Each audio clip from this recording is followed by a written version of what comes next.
me down here, have your thought back.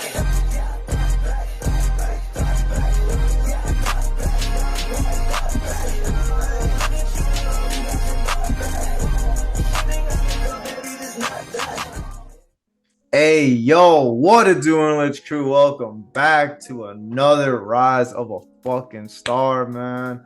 I've been cranking these out a little bit more recently than usual, but got a new guest on the channel. We got the man, the myth, the legend, aka Mr. Take My Girl, aka greatest boy band, greatest band of the century. We got that boy Ray Bentley. Tell him what's up, Turn man. up, turn up, turn up. I woke up in a Honda Civic. Yes, sir. What's good, my man? It's I'm doing all right so far, man. It's a pleasure having you on the channel. It's a pleasure having you come through, spend some time out of the day. I know he's a very busy man, so snag him. You know, I ain't seen you in a minute. I ain't seen you in a minute, bro. Yes, sir, man. Yes, sir. It's been grinding. It's been pushing this shit out, man. When I first started this shit, I was at like 130, and now we're about to hit 300. I'm at like 286 at this as recording this video. That's hard, bro. You pushing it out like you're pregnant with twins, man. Yes, sir. You know Let's how get we it. be, bro. You know how we be. Y'all stay pushing P. Alright. So before we start the interview, let's take a few seconds for you to introduce yourself. Tell us what's up. Give us a little bit of a backstory, then we'll get into it. My name is Ray Bentley. I'm the lead singer of Toy Machine, and I have a YouTube show that I drop new episodes on every Friday. All right. Some say I'm the next Mr. Beast, except instead of curing 1,000 blind people, I'm gonna blind 1,000 people. I'm like anti-Mr. Beast. Mr. Beast. Instead of giving the homeless money, you're gonna take their money from them. I'm gonna take everything they wish they had. They don't got no money, so what are you taking? You're Nah, taking bro. their fucking the cheeseburgers and shit? Yup. When you see me coming, that's when you know. All right, so I getting that out the way. Without any further ado, let's jump into it. Let's get it. Number one. Would you mind explaining to the audience where'd you get the name Ray Bentley from? I already know what it is because we have a close history, but tell the audience for those who don't know. I was playing trivia crack in like 2011, 12, something like that. And I had to make the name for the game. And I put in my last name, which is really similar. And it auto-corrected to Ray Bentley. So then I had to make a rap name shortly after that. And I was like, yo, this trivia crack name is literally crack trivia. So I need that. I want all the smoke. So I got it from an app, kind of. But I made it up. That's got to be the most innovative way I've heard a rapper get their name. They usually get it from inspiration from this type of media, get inspiration from this or from this. This was autocorrect. Accidentally creating the rap name, but it works. It's not like Lil Pump, Lil this or this, that, and the third. Like you actually, I don't want to say you put meaning to it, but it works. It's hard. It sounds tough. Nah, most people think that's like my last name. It sounds like it would be a last name though. It sounds like a real name. I'm barely real. All right. Okay. I feel you. I feel that. Now my next question would be, so you say you were in a band. Now, could you explain how that was about? Did you join them? Did you guys create the band? Can you run us through that? I was asked to join the band Blue Lizard. That was the name of the band. They were pretty cool. And I joined their band when they asked me. And then after some time and we started like really kicking some ass, we changed the name to Toy Machine. And we used to be a 5-piece and then we consolidated to 4 people and we changed the name and now we're rocking. So I basically used to do solo music, and then I did the band thing, and now I'm starting to do solo music again. I just signed a solo like deal. So now I'm gonna like drop some music like on my own too while I'm doing shit with the band. Can you disclose some information on that solo deal, or that's it's private information? I'm signed to 9-Tone Records. So you can't tell us the deal that you get a milli advance like the rappers A say they get. a milli. I get a milli advance. I'm gonna have to give them $1 million. The schmuck. The schmuck. No, it's PG. good. It's a PG Christian channel. Nah, like they're really cool. They're hooking me up and they're like promoting all my music and stuff. So it's a pretty cool deal actually. But what's the deal? So you're basically just getting like incentives, or they're just giving you like we're gonna let you use our tools type shit. Marketing, publishing, and then like I could reach in advance. Oh, okay. So there is no like guap advance that you're getting. There's no not just because I don't like I have to sign like this first deal to get that next bag. You know what I mean? You sell this catalog to the next people, and then you get the bag. Oh, okay. Respect. I'm learning this. I'm learning this whole thing as I go, because I was looking at it from the outside looking in. Now I'm trying to figure out from the inside looking out. Nah, little steps to this shit. You sign like you know your first deal, make your rounds into the industry, and then you bag that, and then that's when you do the bank heist and try to get to that label. Yes, sir. But I thought that most rappers would say, "Oh, I don't want to go to a label because they're gonna control me and they're gonna say I can't." They don't control nothing for me. I mean, every contract. Okay, well, maybe you're not experiencing that yet because it's probably like an underground type of label. But would you want to? Eventually, you're gonna move up and you're gonna go to a bigger label. Would you want to go to a bigger label, or do you want to use the tools that you have now and then try to stay independent when that time calls for it? Or do you want to go to Atlanta? You want to go to 300? You want to go to Coke Boy, something like that? I would rather try to leverage myself in a shorter term contract with a big label and then go independent like after that, to be honest. What would be a dream with the connects I made from the label? What would be a dream label you'd want to go to? I don't know, maybe Def Jam would be cool. I don't know. I think you'd be pretty good at Atlantic. Atlantic has some pretty good has a good roster. Atlantic does have a good roster. I was at like Warner's cool too. Warner is tough. Yeah, they're all like in the same building. I know, people but don't tell you that somewhere shit established, or you want to go somewhere? Okay, now this is the question, because you could be at somewhere like established and go something like Atlantic, where they already have like a group, they already have this, or would you want to be like something on some underground type thing, like go to like you know who Hitco is? You know Hitco? Facts. Yeah, because Hitco doesn't have like an established star yet. You could go to a label like them, and then you could be the one to be the star. Exactly. Like that's DD, you know DDG, right? Oh my god, bro. Walking in Calabasas, yes, sir. Yeah. But like I don't really listen to his music, but I saw like an interview. He was talking about something real similar where, because he's on the same label as like 21 Savage and shit like that. So he kind of like gets like shelved a little bit because like he's on a label with fucking huge people, you know what I mean? Exactly. So that's a problem. So like I totally agree with that. I would rather be on like a label that's like, you know, good, but like you can't be around like maybe people that like would stop the label from pulling focus to you, you know? I feel that completely. Yeah. I feel like something like a Hitco would work for you because, bro, L.A. Reid would be crazy, man. L.A. Reid, this is the same guy who's founded some of the biggest stars in like, he's founded like singers though type shit. Facts. He founded like singers.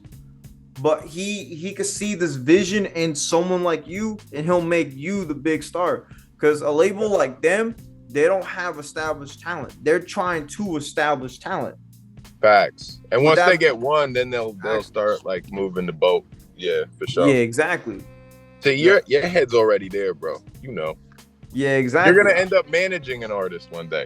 Shit. Exactly. Like that's something I wouldn't mind doing too, because even though I'm not big on this industry thing yet, doing this YouTube thing and covering it, you learn the slow information about how the industry works. And I didn't understand how this works. I was like, oh, why are you signing this deal? Oh, why are you going here? Why are you doing this? Because I've seen artists fumble the bag. I have seen this happen. I've seen an artist, I'm not gonna say any names. This man had the chance to go to like Atlantic or something where he has the exposure, but you're getting less money. But then there's people who they're gonna go to a lower label similar to Hitco, and they're gonna get more money, but they're not gonna get the crazy exposure. So as an artist, as a consumer, there's two ways to look at it. Do you want the bag or do you want the exposure? I think I would say the exposure. Exactly. Because like the bag will come anyway as long as you leverage. Yeah, but think about it with the exposure. In this hypothetical example, let's put you in this example. Let's say you sign to Atlantic. You're going to get the exposure, but you have to remember, you're going to deal with not being the main guy. But then you go to something like a Hitco or like a lower level label, you're going to get the bag and you're going to potentially be the big star. So yeah, bro. It's all about the preference. You ask me, I say you go to someone like you, or like if I was to do something like that, I would want to go to Atlantic to get the. Well, yeah, sometimes the bag isn't where the bag seems like it is. You know, it's like I could be in the Olympics, right? And I'm barely getting like paid to like play volleyball, but I'm running. But because mad people know me because I'm in the Olympics, I'm gonna start an OnlyFans and I'm gonna sling my volleyball dick. And I'm gonna make fucking hella bands because I'm on the Olympics, but the money's not from the Olympics.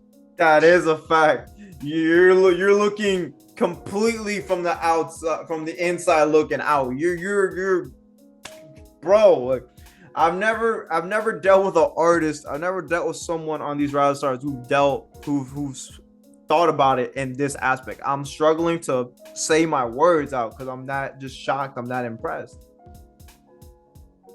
All right. Hey, bro. I mean, I just been doing this shit too, like a long time. You know, like I even met you a long time ago, and I was like trying to run it up, trying to get the bands up, and now look at you, man. I'm so proud of how both of us has turned out so far, man. Oh yeah, nah, you killing it, bro. YouTube is the new end old wave, and I'm glad you're killing it, bro.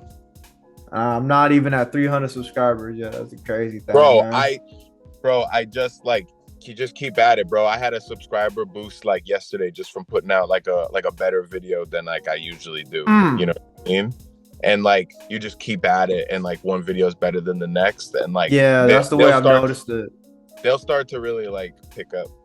What I've noticed is that consistency with anything, whether it's music, whether it's YouTube, whether it's whatever, it's consistency and being able to like not be too afraid of, oh yeah, this song didn't do well. Oh yeah, this video didn't do well. You can't really cry about it. You can't really dwell on it. You have to move on to the next one. Be like, okay, I don't really see anything I did wrong here. So I'm going to say, okay, algorithm was not fucking with me today. Just move on to the next one. Okay, the algorithm didn't fuck with my song today. All right, I'm going to make another one. Yeah, or even repost this shit, you know? I've never thought about that. I've always only done my videos like the first day it dropped. I never really do it again. And I think I'm gonna start doing that.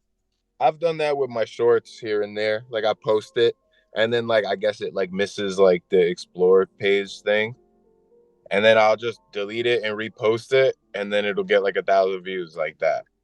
It's just like, oh, that's what you mean by repost it. I thought you meant like promo it again. I didn't know you meant like delete the bitch and then re-put it back up. I mean, whatever way, but yeah, I mean, just like repost it. That's always an option. Yeah, that's true. I'm gonna start doing that shit too. Yeah, man. All right. Now, well, another thing I want to ask you is, I know you've opened up for numerous artists before. Now, I know you've opened up for people like Jay Critch and so forth. I want to know, who was your favorite one that you've opened up to?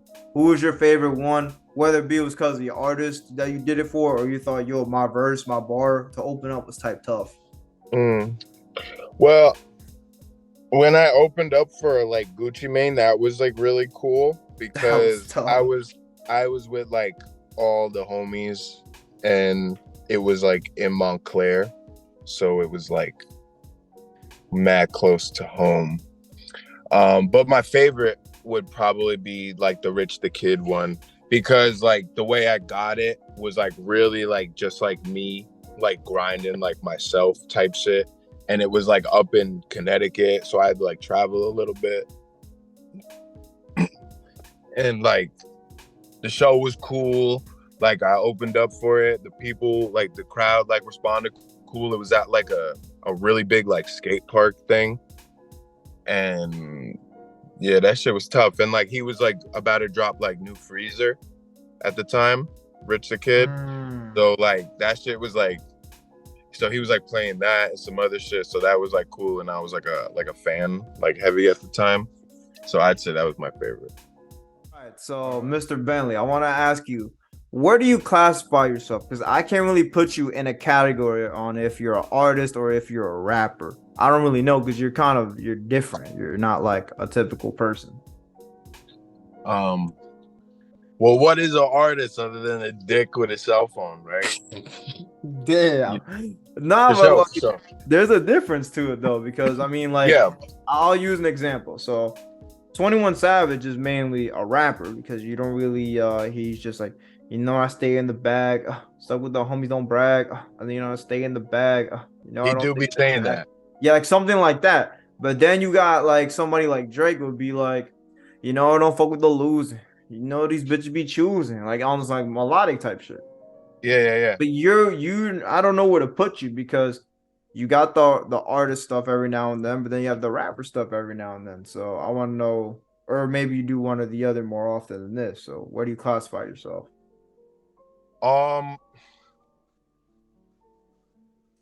Honestly, I don't know. I didn't really know or realize there had to be such a like classification sometimes, I guess. But I'm a rapper at heart for sure. Like I only like singing's cool, but like I wouldn't sing if I wasn't like in a rock band type shit, you know what I mean? Like I wouldn't really be like getting like that on like rap tracks, Like I love when I could just like spaz for like 3 minutes, like on like a rap beat, you know what I mean?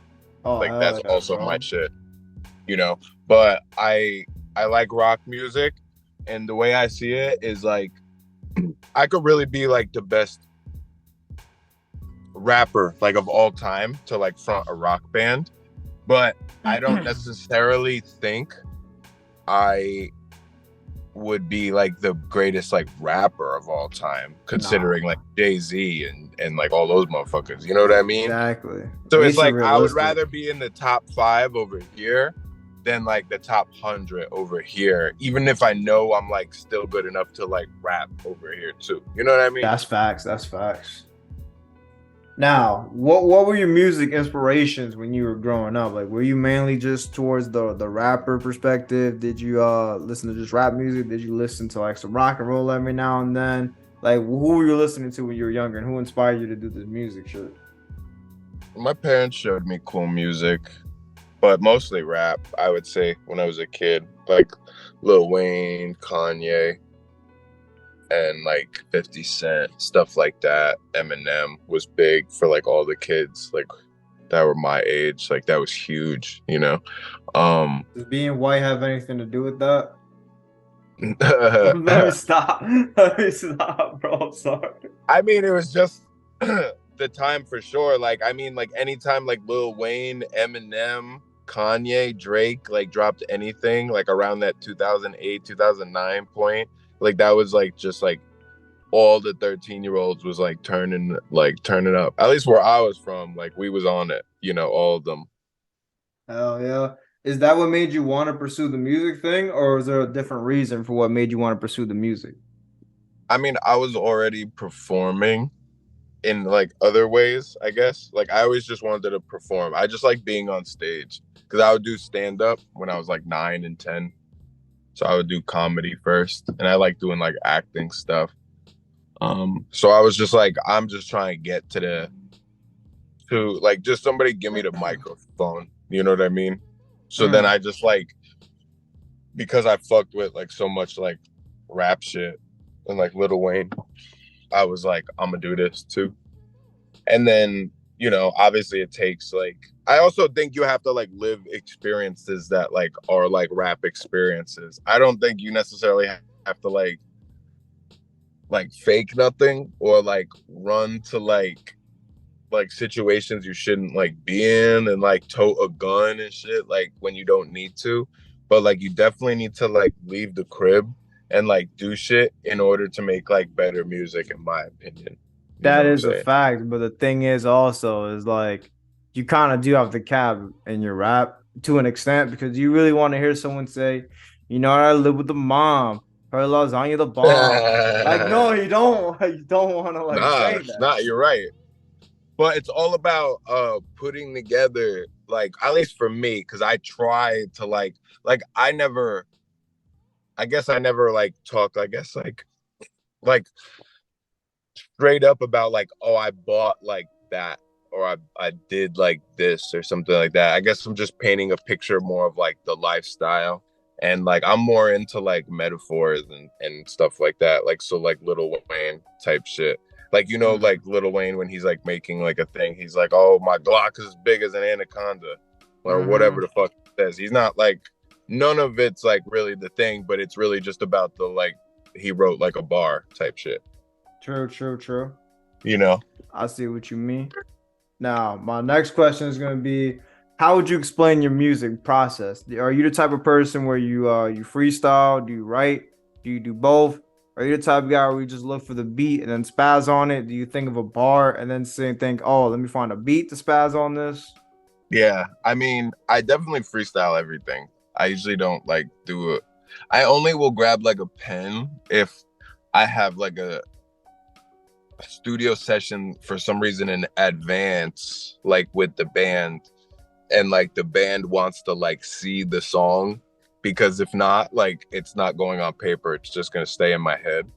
So if they want to like see what the lyrics are gonna look like, I'll write it down and like proof check it and give it to them. But other than that, I just freestyle everything. I go on and like get my beats from um you know, my packs. I put them in like Mm, my session, and like I'm really just, I'll just rap on like 5 beats and then like pick which one's the best and do that one first and then like move on and just like dub shit like really quick. I work like really fast, I guess. And I just like to sit at the like the mic. Like lately I've been trying to like kick like the engineer like out mm, so I can just like sit at the computer and do the shit myself, because I mm. I like the way like my brain is like, I mean, they're never gonna think how I'm thinking. So like I'd rather just be kind of like doing it myself Mm. sometimes. So Respect, I respect. really just kind of like get at it, and I'll just go like beat after beat after beat, and I'll just keep like freestyling um all my takes, and I'll usually just do it myself. So would you say you're a solid freestyler? You'd say you're solid?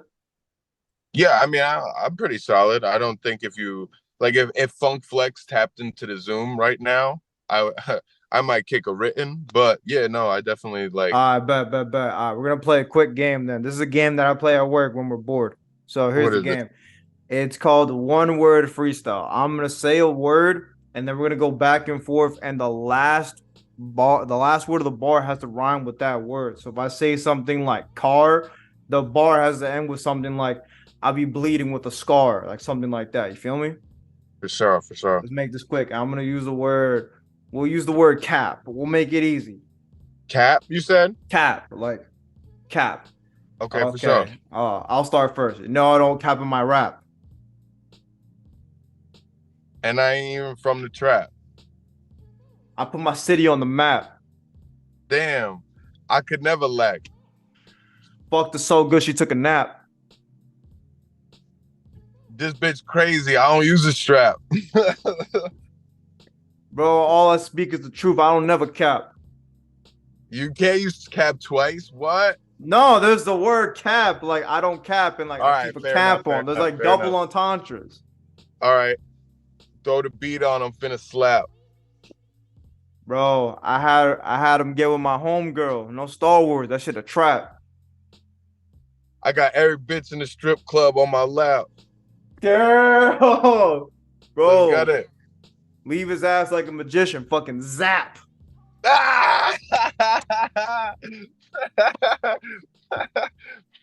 He a little boy. He's still shopping at Baby Gap. Every time I come out, they give me the blue ribbon like I'm drinking Pabst. Oh shit, man. Oh Gang. fuck. How am I gonna, bro, man? You know when I come to my hood, all I get is the daps. Oh, all right. That's facts. I'm a gentleman. I stay with my homies and my chaps. That was pretty good, man. I'll give some claps. Okay, yeah, that's where we end the game. I can't keep it going, Damn. bro. I fucking no, damn. That was lit, no, bro. That's tough though. That's tough. That was lit. You're gonna have to clip that and send it to me. I'm putting it on my YouTube too. That was fun. Bet that, bro. Bet that. Say that. Okay. Hell yeah. Now, okay, so that's good that you're good. You're quick on your feet. You're not too discreet. Wasn't even trying to do right there, but yo, my guy's geeked up. Okay, now the next question I want to ask is why do you implement the whole content creation into the music as well? Like, are you the type of guy where you like doing everything? Because you're kind of different to where you not only just post your music on your YouTube, you post the music, you post behind the scenes, you post skits, Yeah. you post this. I'll be honest with you, my man. I don't want to be doing that, bro. Like, and I can genuinely say I don't think most artists that like take their music seriously want to be standing in front of the camera and being like, check this out, I'm about to blah. Like, no one gives a fuck, bro. So I'll tell you that straight up. Like, I made a lot of fun out of my YouTube.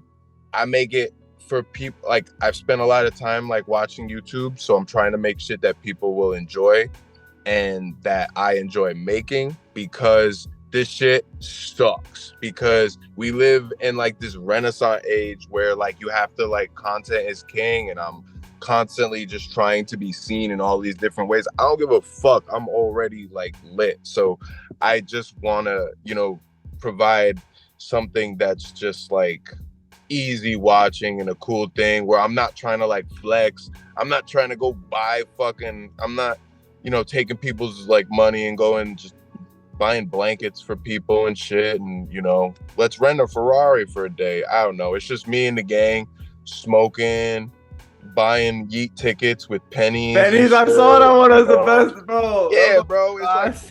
It's like, you know, it's like real people. It's like Nelk, you know. Watches a Nelk video once, bro. That's like the funniest shit I've ever seen, bro. Exactly. I posted with my gang. Exactly. Like I'm tired of so much of the fake, you know, content like world. Can't go for that, man. Hey, bro, it's just how it is right now, though. Respect. All right, we're nearing the end of the interview. We just got 2 to 3 more questions. We're gonna bang these out, and then we're gonna call it a day. We're gonna call it a bang. Now, can you tell us the biggest difference from your first track that you've done versus what you've accomplished now? Be like, I know that you tried saying it in the skit, but that's kind of like just on some funny shit. I want like a serious answer. I want something like, oh yeah, I'm not gonna lie. When I did this first track, I stole my mom's laptop. I grabbed my Yeti mic and I was mixing on fucking GarageBand, and I thought it was ass, but my homies thought it was hard. I don't know. No, I'll tell you exactly. What story do you got, bro? What's the story? I'll tell you.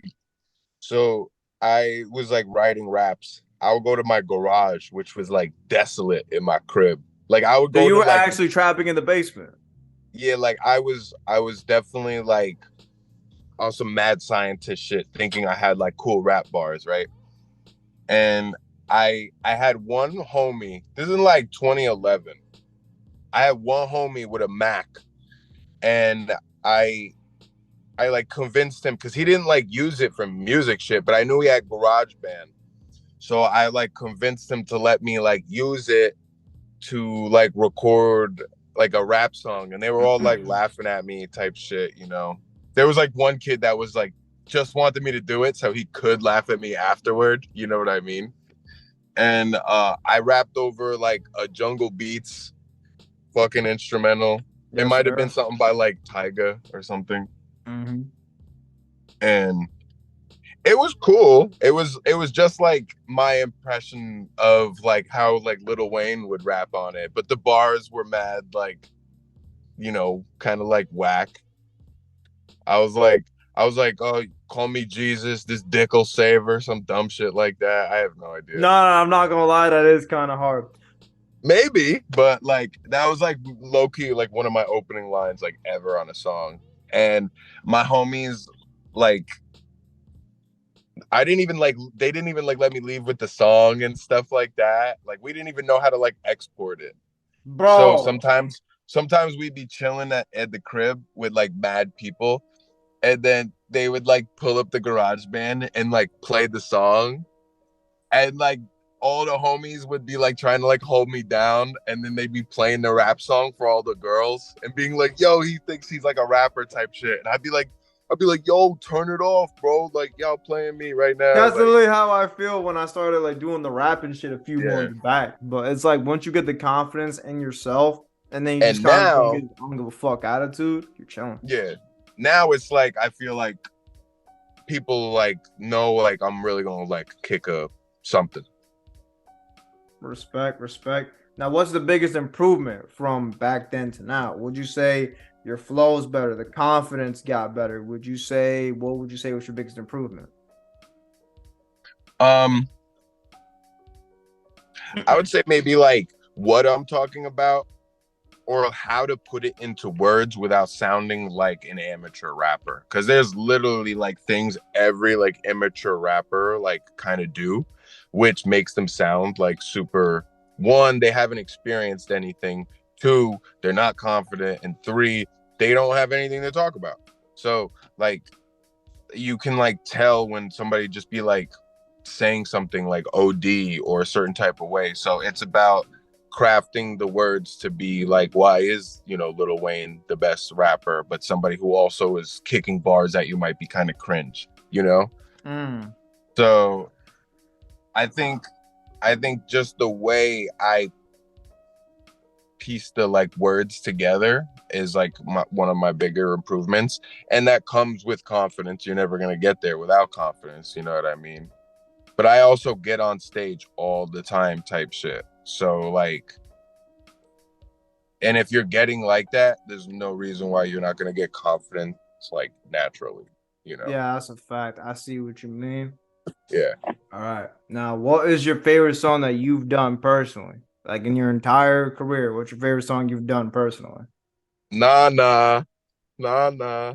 That one is tough, but that's fairly recent I, though, I isn't it? just, yeah, nah, I just like it because like it was like one of those things that just slapped right away. And it was like a one take freestyle. I never even clipped it. I literally just like the thing that you're hearing is literally my first take thing. And I just like, just repeated it and I just put it out as a song and I think it slaps. And like, it's funny to me that like, you don't really need to like always like, I don't know. You don't need to hold things. You don't need to like sometimes make things any better than they are. Just put it True, out. true, Who gives a true. fuck? You know, I see what I you mean. mean, but there's a lot of rock songs I'm proud of with my band. I think like this song, like I'm Fine, is really cool. I Mm. wrote a lot of parts like of it on guitar, and then like some of the other homies like tapped in and they put their pieces together. Mm. Like I built like the demo sessions on like Logic myself because I like produce and stuff, and then we went down to Austin and then like recorded it and whatnot. So like that was a cool vibe. So I'd say that song, like I'm Fine, is probably like one of like my favorite songs I wrote. Bet that, bet that.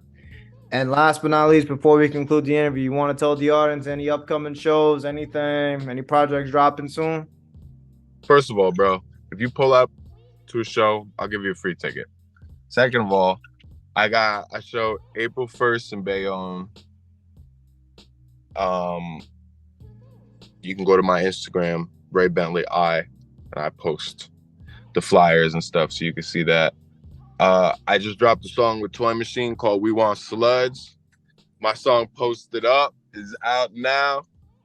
Hot Potato, I just dropped on Friday. So I'm dropping a song and a YouTube video every Friday. The song is the soundtrack for the YouTube video. And when you finish the YouTube video, the song comes out right after it. That's tough. And it's exclusive to YouTube. That's tough. That's valid. Yeah, so that's how I'm doing like my stuff right now. So if anybody wants to tune in, Ray Bentley, and in the next week's episode, I'm gonna feature a snippet of this interview too with my man, and Yes, we're gonna run it up from there. But I got some music to listen to. I bet that. Now, before we conclude the interview, before it's officially over, what I like to do on my channel, I always like to ask my guests to come through after they finished up. I want them to tell the audience anything inspirational, anything you want to tell them, anything you want the audience to leave off with, anything you want to tell them to keep pushing, anything you want to tell the audience. Very important. Very important. Take 3 hours of your life, sit down, put your phone down, and watch The Godfather. That's pretty much it. And it will give you the lessons you need to conduct your business and your business relationships with your family and your friends, and figure out how to not be a fanoke and get killed or fucking screw people over. That's a fact. That's the best. My advice. That's the best way. That's the best way to go about it, man. And with all that being said, that's going to conclude another NLH banger, another Rise of a Star. Shout out the boy Ray Bentley coming through, man. Shout out the gang. We'll put all his links in the description down below. It's NLH, never fucking lose hope. And we going to see all y'all in the next video. Peace. Hell yeah, bro. Peace out, bro. I'm about to go get my blowies on. Gang! They told me I should never lose hope. They told me I should never lose my soul. They told me I should never lose hope. They told me I should never lose my soul. They told me I should never lose my soul.